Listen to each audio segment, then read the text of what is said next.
diferença de otimismo e esperança? Porque parece que as duas palavras estão meio que entrelaçadas, não é? Otimismo, nós pensamos em se tratando de uma espécie de positivismo, aquele que olha sempre de maneira positiva para as coisas. Otimismo é o contrário de pessimismo, né? O pessimismo, ele tem a ver com aquela visão negativa, né? De que tudo no final da história vai contribuir para piorar. Não uma espécie de niilismo, que se entende que nada no final da história pode melhorar, mas o pessimismo, ele de certa forma, ele é uma visão negativa demais do ponto de vista de quem está olhando o mundo. O positivismo, ele é, na verdade, algo que está aí, quem sabe, entrelaçando o otimismo. O otimista é aquele que olha para a situação em si e acaba percebendo que há, quem sabe, uma condição de que algo positivo, de que algo melhor, de que algo bom possa ser extraído daquela situação em si. Às vezes a gente diz, né, vamos ser mais otimistas, né, olhar as coisas de um prisma, de uma avaliação, né, de um ponto de vista que, de fato, olhe as boas condições, porque nem tudo, afinal de contas, é mal. Mas esperança é diferente disso. Esperança é aquele que olha a situação e ele não depende dela para ser positivo, porque ele já tem no seu coração a força motriz de que algo vai de fato acontecer e melhorar. A esperança não depende dos acontecimentos, a esperança não depende das situações, a esperança simplesmente é o combustível, a força motora que nos move. Eu separei um texto, inclusive, do teólogo, né, escritor Rubem Alves. Eu gostaria de ler para você na íntegra aqui, que é justamente um texto que fala sobre essas duas características, né, que envolvem o nosso coração tantas vezes. Ele diz assim: hoje não há razões para otimismo, hoje só é possível ter esperança. Esperança é o oposto do otimismo. Otimismo é quando, sendo primavera do lado de fora, nasce a primavera do lado de dentro. Esperança é quando, sendo seca absoluta do lado de fora, continuam as fontes a borbulhar dentro do coração. Camus sabia o que era esperança. Suas palavras: e no meio do inverno eu descobri que dentro de mim havia um verão invencível. Otimismo é alegria por causa de coisa humana, natural. Esperança é alegria a despeito de coisa divina. O otimismo tem suas razões no tempo, a esperança tem suas raízes na eternidade. O otimismo se alimenta de grandes coisas, sem elas ele morre. A esperança se alimenta de pequenas coisas, nas pequenas coisas ela floresce. E é justamente sobre esperança e não otimismo que eu gostaria de conversar com você hoje, justamente no livro do profeta Zacarias, capítulo 6, a partir do versículo 9, que diz assim: a palavra do Senhor veio a mim dizendo: recebe dos que foram levados cativos, a saber, de Eldai, de Tobias e de Josafás, e vem tu no mesmo dia e entra na casa de Josias, filho de Sofonias, para a qual vieram da Babilônia. Recebe, digo, prata e ouro, e faze coroas, e põe-nas na cabeça de Josué, filho de Josadaque, o sumo sacerdote, e diz-lhe: assim diz o Senhor dos Exércitos, eis aqui o homem cujo nome é Renovo, ele brotará do seu lugar e edificará o templo do Senhor. Vamos parar por aqui, mas nós continuaremos lendo até o versículo 15. Essa é a segunda parte, não é, do que foi a visão de Zacarias no início do capítulo 6. Nós vimos semana passada, no livro passado, que no início do 6 nós temos a oitava visão do profeta e última. Ele vê então os cavaleiros, né, e as carruagens, e no terminar da visão ele recebe um comando de Deus. Não é mais uma visão, agora é um comando direto da parte de Deus para que se organizasse uma cerimônia, como é descrita aqui no texto. A cerimônia em si se trata de uma cerimônia de coroação de Josué. Josué, ele é um sacerdote, o que nos leva a estranhar, não só nós, né, que estamos lendo, mas a maioria dos estudiosos, o porquê de Josué estar sendo coroado se ele não é o rei. A gente sabe que o rei que deveria receber a coroa é Zorobabel, não é? E ele não está aqui sendo coroado, e sim Josué sendo coroado no seu lugar.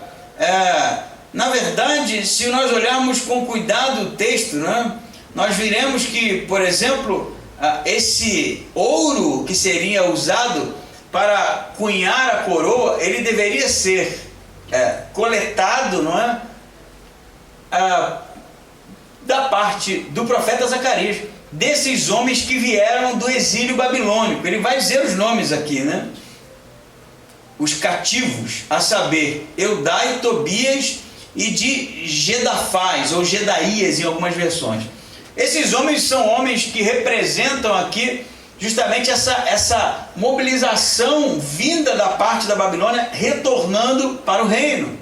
A gente sabe, como vimos, né, que eles foram levados, né, cativos para a Babilônia, e agora estão retornando. Muitos já retornaram. Eles estão aqui sendo impulsionados por Deus na reconstrução do templo, e agora Deus fala para Zacarias organizar uma cerimônia de coroação de Josué. O ouro deveria ser trazido justamente da Babilônia, por esses homens. Não que esses homens citados aqui fossem homens ricos, né? Porque exilados voltando da terra em que eles eram, no final da história, estrangeiros, provavelmente não trouxeram de lá nenhuma espécie de riqueza. Mas me parece que a ideia é que esses, como sendo pessoas relevantes na sociedade do tempo de Zacarias, aqueles que provavelmente organizavam o retorno das pessoas da Babilônia para a sua terra, eles seriam orientados a fazer com que essas pessoas, em retornando, trouxessem de lá utensílios de valor, para que, através desses utensílios, desses metais preciosos, como o ouro, fosse cunhado uma coroa aqui para justamente coroar Josué. O que isso tem de interessante? A coroação em si já é algo marcante, né? E a gente vai falar dela porque ela é simbólica, porque o profeta vai receber de Deus, né, justamente essa orientação para, no ato da coroação, falar de Josué, né? Eis aqui o homem que é o renovo. E renovo é uma palavra extraída justamente da árvore cortada que brota novamente. Essa é a ideia de renovo. Renovo no nosso português, né, e no nosso tempo, tem algo com renovação, né, renovar. E essa palavra tem esse sentido, mas é justamente ou diretamente a ver com o fato de que algo havia sido interrompido e iria brotar novamente.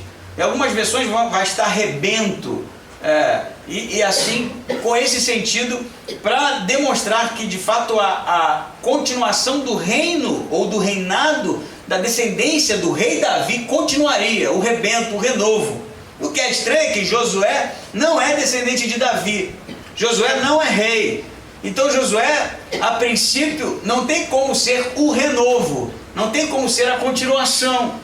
Então, na verdade, toda essa cerimônia de coroação é uma cerimônia simbólica, não é? E Josué aqui tipifica o Messias, o rebento, não é? O que seria a continuação do reinado de Davi, o descendente justamente do tronco de Jessé, como é descrita a profecia em Isaías.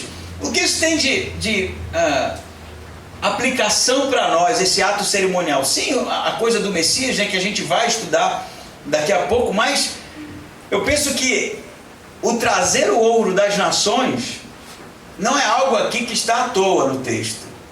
Perceba a orientação, diga para esses homens, né, vai citar o nome deles, para que eles, né, organizem, coletem esse ouro vindo da Babilônia para justamente cunhar da coroa que seria colocada sobre Josué. Eu não quero ficar citando texto aqui para você ficar revirando sua Bíblia para lá e para cá, mas se você quiser dar uma voltadinha aí no texto, em Ageu, É só voltar 2 páginas, aí você está em Ageu.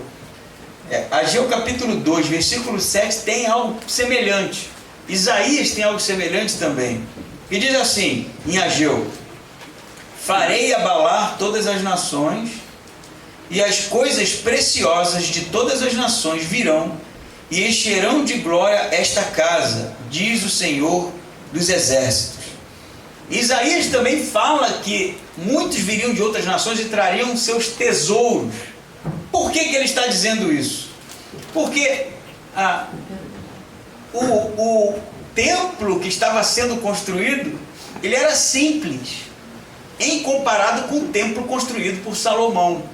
Salomão construiu um templo cheio de metais preciosos, né, de marfim, de granito, de ouro. Diz o texto, né, se nós lermos lá, que a prata não era usada porque no tempo de Salomão ela sequer tinha valor, porque Salomão tornou o ouro comum.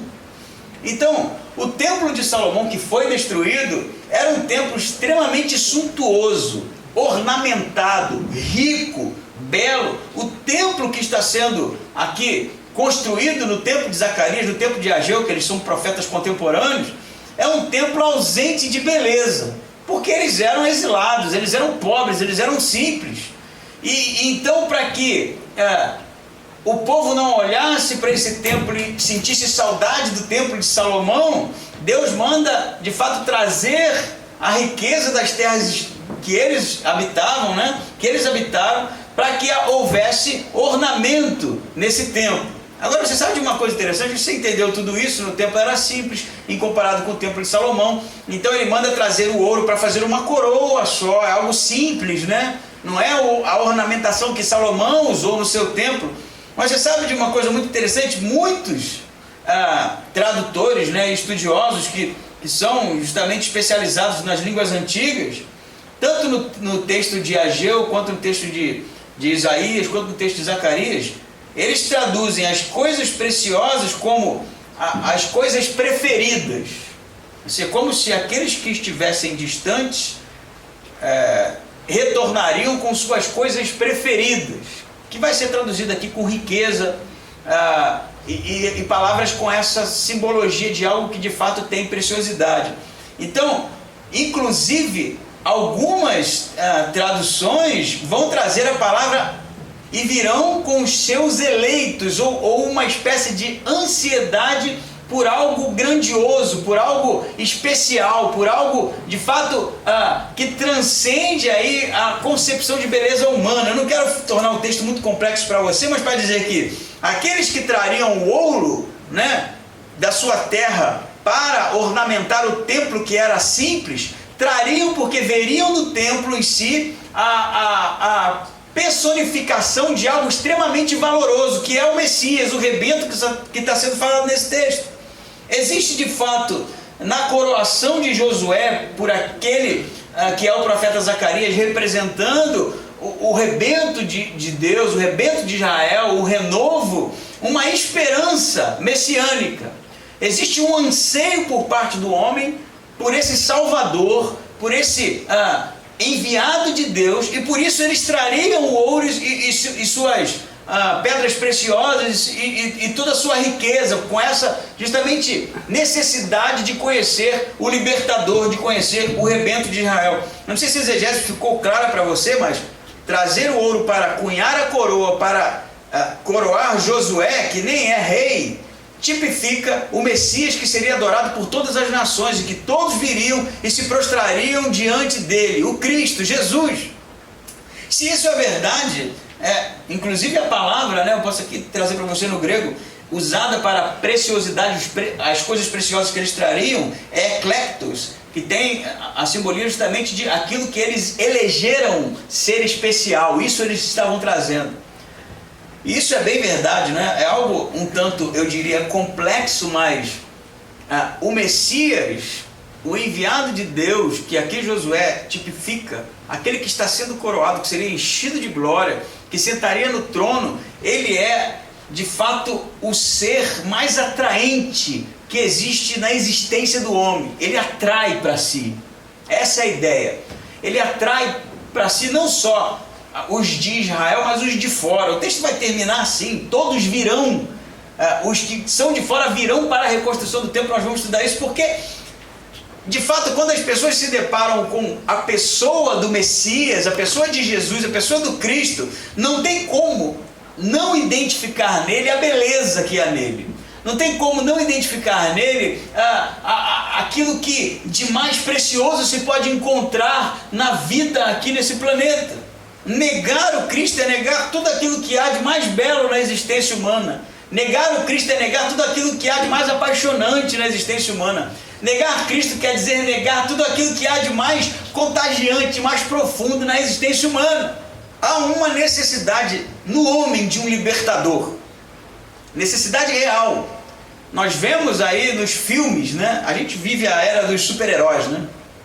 Os filmes no cinema, em sua maioria, são sobre super-heróis. Só agora, eu diria, de 3 meses para cá, posso até estar errando aí na sequência, né? Na cronologia, estava em cartaz, né? Os Vingadores, né? Que é Thor, Capitão América, todos os super amigos contra um ser mau, malévolo, que quer acabar, né, com a metade da civilização no universo, né, não só no nosso planeta, e eles lutam, né, o bem contra o mal. Depois dessa sequência você tem Shazam. Quem aqui viu Shazam, né? Shazam é meio bobão o filme. Eu fui ver, né? Eu fui ver por causa do Lucas, porque eu também gosto de ver, né? Shazam também é uma espécie ele é de outro planeta, eu acho, outra dimensão, eu nunca entendo muito bem isso, mas ele é um super-herói, é aquele que vem para salvar a humanidade do inimigo. Agora, recentemente lançou o Homem-Aranha, né? De volta para longe de casa, eu acho. E mais uma vez, a ideia daquele que é um rapaz, mas que tem superpoderes e que o seu trabalho é justamente livrar o oprimido, né, da opressão, dos inimigos. Nós sempre vivemos esse tempo, essa necessidade de um salvador, de um libertador, a necessidade de um eleito, de alguém que a gente possa elevar, colocar no trono para guiar a nossa vida, para nos livrar dos males que de fato nos cerca. Não é à toa que a gente elege os nossos presidentes, os nossos líderes com uma esperança, não é? Esperança de que algum dia vai ficar bem, de que as coisas irão mudar. E no final da história, essa necessidade que não é só nossa, brasileiros, né? É a necessidade do mundo, é a necessidade latente na história da humanidade, desde os gregos, desde antes dos gregos, desde as civilizações mais antigas possíveis. Sempre houve a necessidade de deuses, a necessidade de heróis, a necessidade de salvadores. É justamente disso que o texto está trazendo para nós. Virá um rebento, será coroado e pessoas de todas as nações de fora virão para adorá-lo. Porque há a necessidade de fato do homem de Jesus, a necessidade daquele que pode de fato nos libertar de todos os males que nos aprisionam. E se isso é verdade, que tipo de implicações isso traz para nós? E para mim é bem claro: não ter o Cristo, não ter Jesus como centro da nossa vida, vai fazer de nós eternos perseguidores, eternos indivíduos que buscam um Salvador que não estará lá. Entende isso? O escritor de Hebreus ele vai trazer uma coisa muito interessante, um texto até crítico, né? Muito discutido, que é Hebreus capítulo 6, que ele fala que aqueles que provaram o dom celestial, provaram da palavra, não é? E caíram, impossível seria renová-los ao arrependimento. Ele diz, muita gente vai tentar traduzir esse texto, ou interpretar esse texto no sentido que a gente perde a salvação, mas o escritor está falando de judeus que reconheceram Jesus como Messias, né? Viram todas as maravilhas. Ele cria uma hipótese, né? E se eles andaram para trás e negligenciaram, depois de ter visto de fato Jesus encarnado, e retrocederam, não há outro Salvador para eles. É o que o escritor está dizendo. Não haverá outro. Eles ficarão eternamente na espera, na busca de um Messias que já veio, que não poderá vir de novo para eles. Assim é. O povo judeu hoje, que nega Jesus como Messias, estão esperando o libertador, estão esperando o Salvador, que já veio. Por isso a espera é vã. Se nós não temos o Cristo, nós carecemos de significado. Nós somos indivíduos incompletos. Nós somos indivíduos imperfeitos, falhos, no sentido de que não teremos nunca a consciência de que, de fato, fazemos parte de algo muito maior que nós. Negar o Cristo é negar a nossa origem, é negar a nossa essência, é negar quem nós somos. E aí, quando eu falo negar o Cristo, a gente pensa, quem sabe, pessoas que têm resistência ao Evangelho, né? A apresentação do Evangelho como sendo algo maravilhoso. O Lucas, essa semana, me perguntou por que as pessoas não querem, né? É uma pergunta que eu não sei te responder, né? As pessoas não querem porque, quem sabe, Jesus, como sendo a beleza mais pujante, né, da eternidade, exponha a feiura, não é? Porque o que é a feiura senão a ausência da beleza? A feiura é quando o belo não está lá, por isso que é feio. Porque para você saber a diferença do feio para o belo, você precisa de um referencial. E negar a Jesus tem a ver com o reconhecimento de que nós sem Ele somos feios. Somos más, somos imorais, somos pequenos, somos ignorantes, somos fúteis. Sem Jesus a nossa vida vira uma coisa muito pequenina, porque ela está incompleta. É como um anel de pedra preciosa sem a pedra preciosa. Vocês já viram um anel assim? Que perdeu a pedrinha? Caiu? Esse não era de um anel muito caro, né? Mas normalmente o que a gente faz? Ou deixa de usar e joga fora porque não vale a pena nem colocar para consertar, ou leva, né, para alguém que mexe com isso para colar de novo a pedrinha, porque é feio. A beleza está justamente na completude da obra, né? O anel, de fato, com a pérola, com a pedra que faz com que ele se torne belo. Assim somos nós, sem a presença de Jesus na nossa vida, sem Jesus entronizado nos nossos corações, somos feios. Entende isso? Por isso que Jesus é atraente. E ao mesmo tempo, as pessoas resistem, porque a beleza dele expõe a nossa feiura. A beleza dele expõe um mundo decaído. A beleza dele expõe que, de fato, a vida como ela é em natura, ela é terrivelmente arranhada. Por isso os povos, né, e aqueles que entendem a necessidade latente, o anseio do homem de um libertador virão. Por isso nós viemos. Por isso nós iremos, reconhecendo de fato que Jesus, ele é a completude da existência do homem, do universo. Paulo vai dizer que a criação, né? A criação almeja de fato o conhecimento dos filhos de Deus. Todo o universo almeja isso. Todo o universo deseja isso. Todo o universo ele trabalha no sentido de conhecer quem são os filhos de Deus, quem são esses que virão de todos os lugares para adorar o Filho de Deus, o Cristo entronizado. Amém? É teológico, né? Mas é bonito, é belo. O reconhecimento não só de seres humanos, mas de toda a criação, de tudo que existe, de que existe um ser belo que completa todas as coisas, por meio de quem todas as coisas foram criadas. Isso é algo maravilhoso, extremamente grandioso. O texto diz mais, né? Diz no versículo 13 assim: Ele mesmo edificará o templo do Senhor e será revestido de glória, assentar-se-á no seu trono e dominará e será sacerdote no seu trono e reinará perfeita união entre ambos os ofícios. As coroas serão para Helen, para Tobias, para Jedaías e para Rem, filho de Sofonias, como memorial no templo do Senhor. O que ele está dizendo aqui? Que esse que será coroado, não é? Aqui que Josué está simbolicamente representando. Essa é uma profecia para o futuro. O judeu que recebeu isso aqui entende que essa é uma profecia para o futuro. Esse ser que está sendo coroado, que é o Messias, coroado, o rebento, né? Aquele que será o renovo, ele edificará o templo.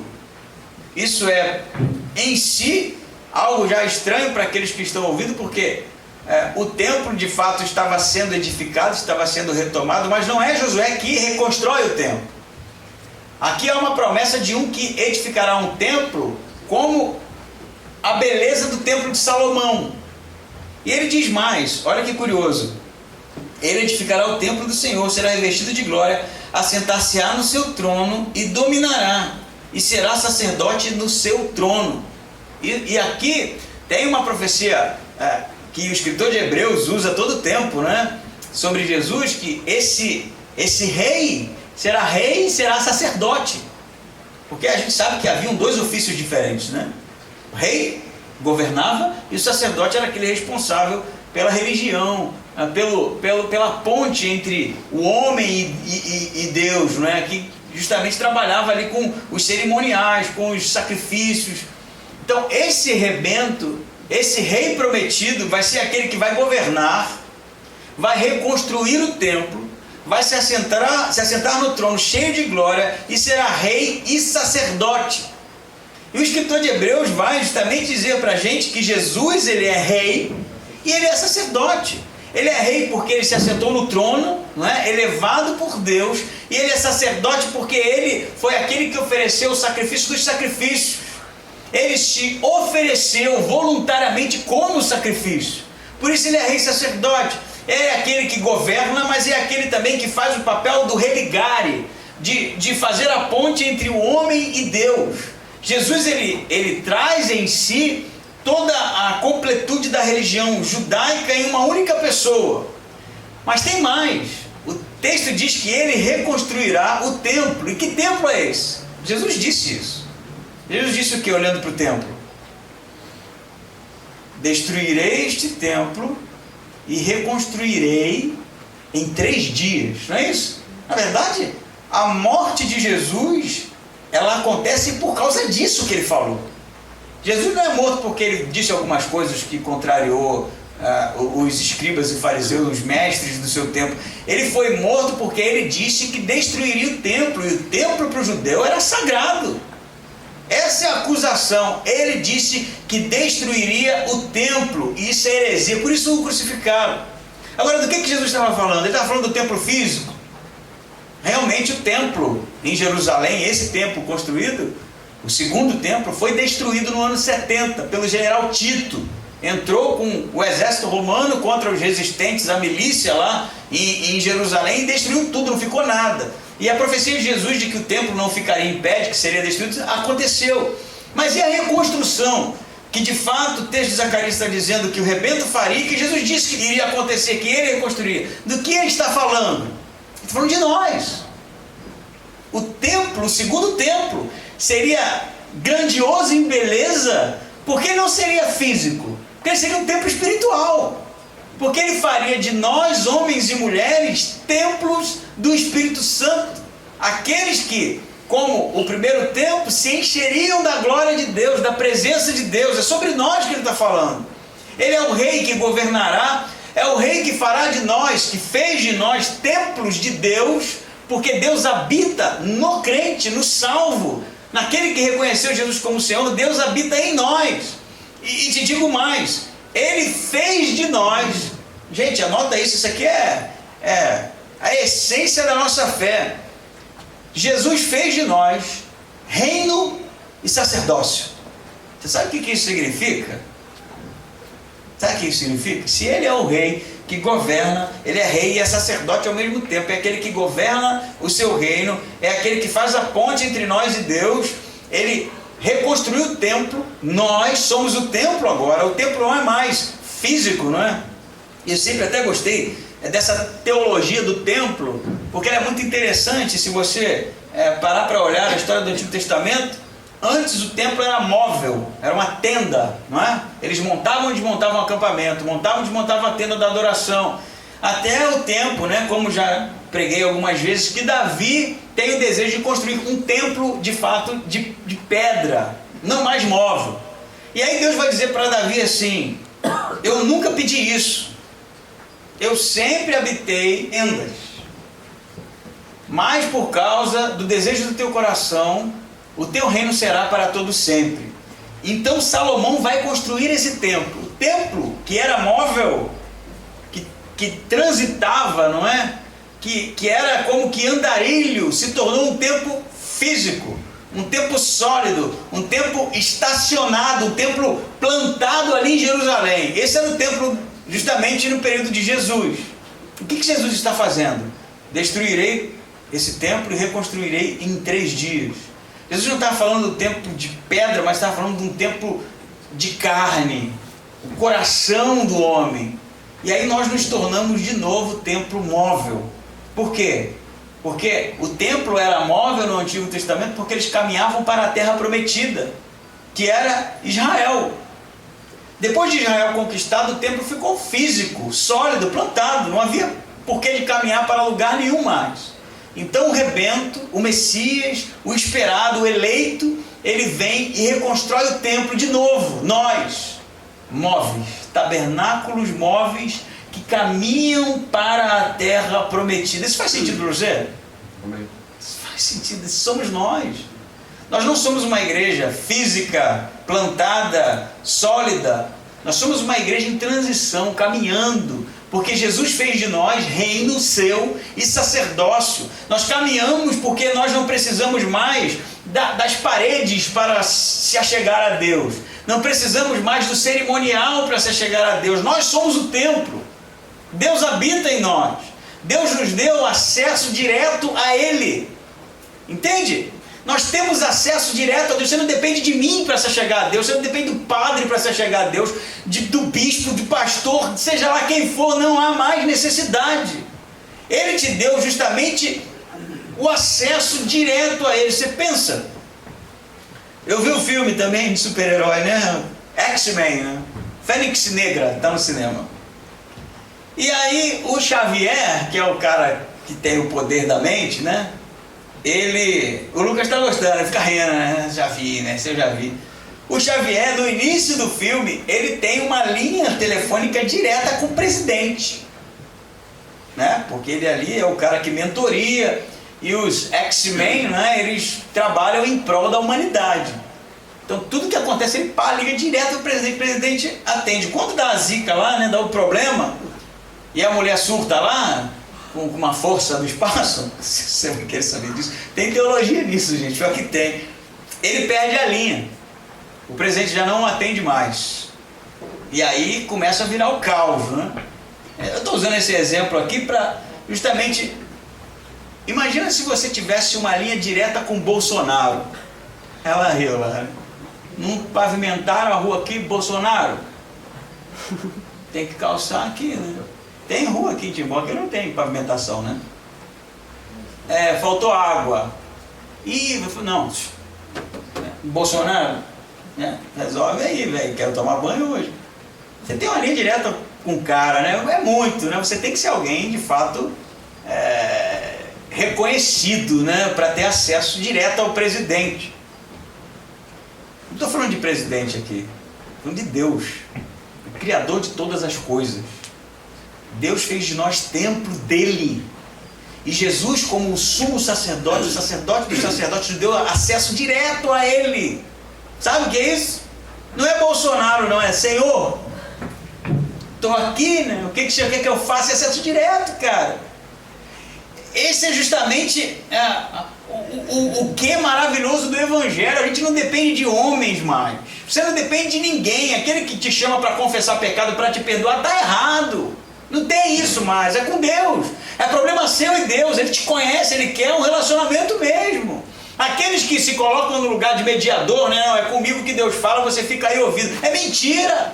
Deus fala diretamente com você, diretamente comigo. É um relacionamento estreitado que Ele propõe. Por isso que o seu filho rebento, o remanescente, aquele que viria para renovar o reino messiânico que foi prometido a Davi, ele é rei e sacerdote, porque ele faz de nós também reino e sacerdócio.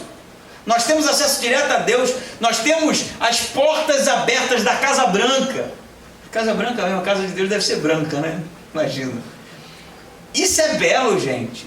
A gente precisa de fato se apoderar, vou usar dessa linguagem, se apoderar dessas promessas de Deus e entender que Deus é todo ouvido para nós, que Ele é acessível.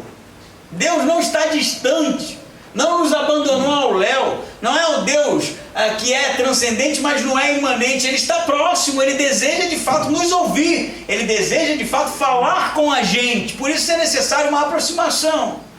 Como é que eu vou ter uma linha direta com Deus se eu não sou nem íntimo? Eu vou ligar para falar o quê?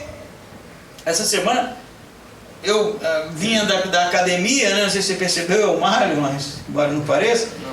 Não, estava vindo da academia e aí eu encontrei uma senhorinha, né? E ela estava na porta de casa assim, e eu estava sem a chave. Então eu tenho que tocar o interfone lá sem a chave e esperar alguém atender, né? Às vezes atende, às vezes não atende, dependendo do que as pessoas estão fazendo lá.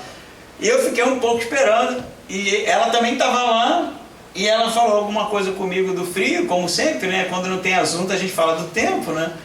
E aí eu respondi, e eu falei mais uma coisa, ela respondeu, depois eu percebi que ela ficou extremamente constrangida, que ela pensou em falar alguma coisa, mas ela voltou, ela falou, engoliu assim, porque ela estava sem graça, ela não me conhecia, não tinha intimidade comigo, né?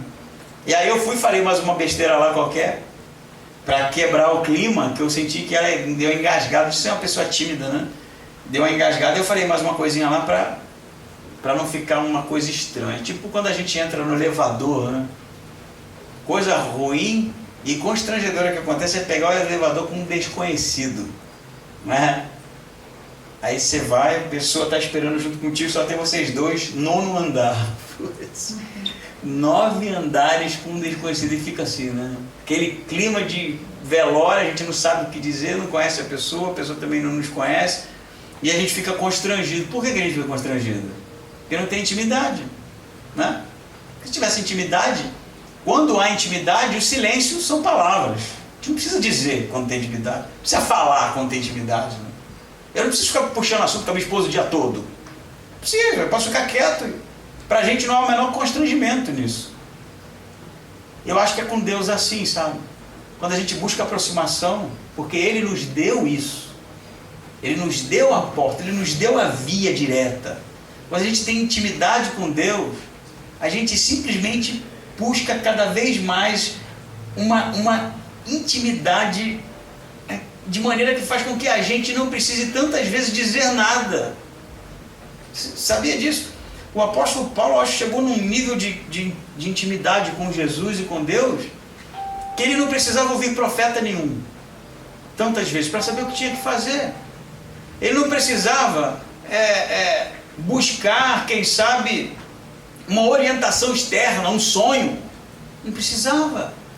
Ele já fazia leitura, ele já entendia perfeitamente qual era o direcionamento que Deus tinha para ele, porque havia intimidade, porque havia aproximação, e é justamente sobre isso que o texto está falando. Jesus, ele vai ser entronizado, vai construir o templo, fez de nós templo do Espírito Santo, fez de nós reino e sacerdócio, para que a gente se aproximasse de Deus cada vez mais, para conhecê-lo, porque não há mais nada no mundo tão interessante quanto Deus, tão belo quanto Deus. Buscar Deus não é uma questão de religiosidade, de esforço, né? Porque quando eu digo você precisa buscar intimidade com Jesus, esse precisa já cai, né, naquela tábua dos 10 mandamentos. Preciso, né, a minha obrigação, né? Eu preciso, né, eu preciso fazer. Não é sobre isso, gente.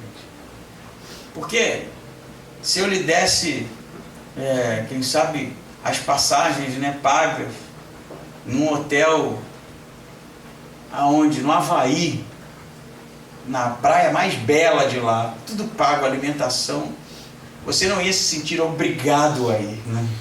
Então, agora eu vou porque, né? Eu não queria, mas quem, né? Todo mundo ia querer isso. Porque é belo, porque é bom, porque é sublime. Deus é isso. O nosso desejo de intimidade é justamente conhecer aquilo que de mais maravilhoso pode existir. Por isso Ele nos deu acesso para conhecermos dEle. Uma vez alguém perguntou, né, por que Deus criou o homem, se o homem iria cair, né? Deus criou o homem para que o homem conhecesse o seu amor. Entende isso? Para que o homem conhecesse o amor perfeito. Para que Deus Deus nos criou para que nós conhecêssemos o que mais sublime existe na existência. Amém? Reino e sacerdócio. E ele diz mais aqui. Ele diz no versículo 15: aqueles que estão longe virão e ajudarão no edificar do templo do Senhor. Sabereis que o Senhor dos Exércitos me enviou a vós outros. Isto sucederá se diligentemente ouvirdes a voz do Senhor vosso Deus. Perceba esse último versículo. Aqueles que estão longe virão. Isso tem uma aplicação histórica para os exilados mesmo, que voltariam, não é? Muitos vão dizer que essa profecia se cumpriu quando os judeus espalhados por todo o mundo, né, retornaram à sua terra, à sua pátria, e foram feitos nação de novo. Mas isso também tem um eco, não é, para os gentios. Nós que fomos alcançados também, que somos aqueles que foram enxertados, não é, que foram adotados por Deus, que foram feitos também povo de Deus. Ele diz que esses virão de longe e ajudarão a edificar o templo do Senhor. Olha que interessante. A gente não vai edificar templo nenhum, né? Mas ele está falando justamente de nós como templo do Espírito Santo. E aí, interessantemente, porque é Deus falando a Zacarias, não é? Entenda a linguagem aqui. Diga isso ao povo. Você vai coroar. E essa coroação, né, representa o rebento, aquele que edificará o templo, aquele que será rei e sacerdócio. E ele diz assim: e sabereis que o Senhor dos Exércitos me enviou a vós. Aí muda aqui a pessoa. De quem que Deus está falando? Quem é o Senhor dos Exércitos? É Deus. Mas não era Deus que estava falando com Zacarias? E quem é que vai ser enviado? Entenda isso. Josué representa o rebento, né? Aquele que seria enviado. E Deus está falando, vai fazer assim. Eis aí o rebento de Israel, aquele que vai reconstruir o templo. Não é isso que ele está dizendo? Aquele que vai de novo religar todos os homens. Muitos virão de fora. E quando eles vierem, vocês saberão que o Senhor dos Exércitos me enviou. Quem? Enviou quem? Zacarias? Não pode, porque os que virão de longe ainda não aconteceu. O Senhor me enviou, é o Senhor mesmo. É o Filho. O Deus Filho que habitou entre nós, esse que será enviado. Agora perceba o que? A vinda dele se dará quando todos os de fora, né, aqueles que estão longe, voltarem, retornarem, se aproximarem, ajudarem na edificação do templo. Perceba que essa profecia tem mais de 2000 anos. E o que está sendo prometido aqui é que quando os estrangeiros começarem a ajudar na reconstrução do templo, Jesus virá. E esses somos nós somos os estrangeiros, nós somos os templos do Espírito Santo, nós somos aqueles que fomos alcançados, que estamos levando o que nós temos de mais valoroso como adoração a Deus. Esse é o sinal da vinda dele. Eu não vou falar necessariamente da escatologia da vinda do Senhor, mas para dizer que ele vai concluir a visão dizendo: isso sucederá, não é? Se vocês diligentemente ouvirdes a voz do Senhor vosso Deus. Não é uma condição para que isso aconteça, porque já é uma promessa. Ele já disse que vai ser. Mas ele termina aqui dizendo que todas essas coisas acontecerão se vocês diligentemente, com cuidado, não é? Com zelo, ouvirdes a voz do Senhor. Por quê? Porque se nós não ouvirmos a voz de Deus, nada disso vai fazer sentido para a gente. Não se trata de ser crente. Não se trata de estar em igreja, né? Nem de fugir do inferno. Não é só fugir do inferno. O Evangelho não é só fugir do inferno, só fugir da condenação. O Evangelho é sobre ouvir a voz de Deus.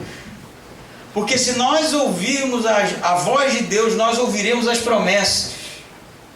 Se nós ouvirmos a voz de Deus, a nossa vida de fato vai ser alcançada por esse conjunto de maravilhas que Deus prometeu aos seus. Se nós ouvirmos a voz de Deus, nós não trocaremos jamais nada nessa vida por aquilo que Deus prometeu a nós. Se nós ouvirmos a voz de Deus, nós entenderemos que somos templo dele, que temos acesso direto a ele, e que somos aqueles justamente que simbolizamos o sinal da vinda final de Cristo. Nós, igreja, salvos, crentes, não meros espectadores, não meros indivíduos que professaram uma fé específica e estão sentados num banco. Eu olho para o nosso culto de domingo aqui, o nosso grupo de semana, nós somos tão poucos, né? E comparado com tantas e tantas igrejas, uma quantidade a perder de vista de pessoas, né? Mas a promessa de Deus não é para denominação X ou Y, né? Não é para templo, não é para ajuntamento. A promessa de Deus é para os salvos, para os crentes, para os filhos, para os filhos. E se você sair dessa igreja aqui hoje, terminar o dia, terminar a noite, ir para a sua segunda-feira rotineira, né? Retomar os trabalhos, retomar os acontecimentos, sem de fato agradecer por todas essas coisas prometidas a nós por Deus, meu amigo, você é o cara mais azedo, a pessoa mais azeda do mundo, sabe? Porque a gente se encanta às vezes com tão pouco, não é? Se entusiasma com coisas tão pequenas, se empolga com tantas besteiras, né? E não percebemos tantas vezes promessas para a eternidade, que faz a nossa vida ter todo o sentido. Amém? Eu queria ler para você um outro texto aqui para finalizar. Essa aqui, rapaz, está esticando, né? Porque eu estou empolgado. E é um texto muito interessante também do Rubem Alves, que fala sobre piruá. Você sabe o que é piruá? Todo mundo sabe aqui? É o milho que não vira pipoca, que fica no fundo da panela. Não sabia disso não? Teologia pura isso aqui, cara. Piruá? Piruá. Em Minas eles falam, né? Sobre o piruá, né? Em São Paulo também fala assim? Não fala, não. Fala não? Fala no Espírito Santo, fala, o peruá é um peixe. Tem o peruá, não é? Que é um peixe que eu já vi também. Fechado, Mas vocês sabem o que eu estou falando, né? Daquele milhozinho, né? Que não pipoca, né? Que fica lá no fundo, duro pra caramba. Oi? Não. Tá, aqui deve ter outro nome, mas... Então toda vez que eu falar o nome dele aqui, você já vai assimilar, né? E diz assim o texto: como o milho duro que vira pipoca macia, só mudamos para melhor quando passamos pelo fogo, as provações da vida. Deixa eu abrir aqui. A transformação do milho duro em pipoca macia é símbolo de grande transformação por que devem passar os homens, para que eles venham a ser o que devem ser. O milho da pipoca somos nós, duros, quebra-dentes, impróprios para comer, mas que pelo poder do fogo podemos repentinamente voltar a ser crianças. Mas a transformação só acontece pelo poder do fogo. O milho de pipoca que não passa pelo fogo continua a ser milho de pipoca. Assim acontece com a gente. As grandes transformações acontecem quando passamos pelo fogo. Quem não passa pelo fogo fica do mesmo jeito a vida inteira. O fogo é quando a vida nos lança em uma situação que nunca imaginamos. Pode ser fogo de fora, perder um amor, perder um filho, ficar doente, perder um emprego, ficar pobre. Pode ser fogo de dentro, pânico, medo, ansiedade, depressão, sofrimentos cujas causas ignoramos. Há sempre o recurso dos remédios, que apagam o fogo. Sem fogo, o sofrimento diminui, e com isso a possibilidade da grande transformação. Imagino que a pobre pipoca, fechada dentro da panela, lá dentro, ficando cada vez mais quente, pense que a sua hora chegou, vou morrer. De dentro da sua casca dura, fechada em si mesmo, ela não pode imaginar destino diferente, mas subitamente a transformação acontece, pum, e ela aparece como outra coisa, completamente diferente, algo que ela mesma nunca havia sonhado. Mas existem pessoas piruás, por mais que o fogo esquente, se recusam a mudar. Elas acham que não pode existir coisa mais maravilhosa do que o jeito delas serem. Ignoram o dito de Jesus: quem preservar a sua vida, perdê-la-á. A sua presunção e o seu medo são a dura casca do milho que não estoura. O destino delas é triste, vão ficar duras a vida inteira. Não vão se transformar na flor branca, macia, não vão dar alegria para ninguém. Terminado o estouro alegre da pipoca, no fundo da panela ficam os piruás, que não servem para nada e seu destino é o lixo. Amém? Amém. Nós éramos milho de pipoca, não é? Gentios, esquecidos, fora da promessa, não servíamos, mas através do Filho de Deus fomos feitos pipoca macia, não é? Que traz de fato a alegria para aqueles que provam desse delicioso dom de Deus. Meu convite a você é: seja pipoca, não é? Não tenha medo do chamado de Deus para nós. Muitas vezes nós vamos encarar dificuldades, muitas vezes a vida vai ser sofrida, as situações vão nos tomar de salto, não é? Mas o chamado de Deus é para permanecermos firmes na esperança, não é? Não no otimismo, na esperança. Porque a esperança que se vê, diz Paulo, não é esperança. Amém?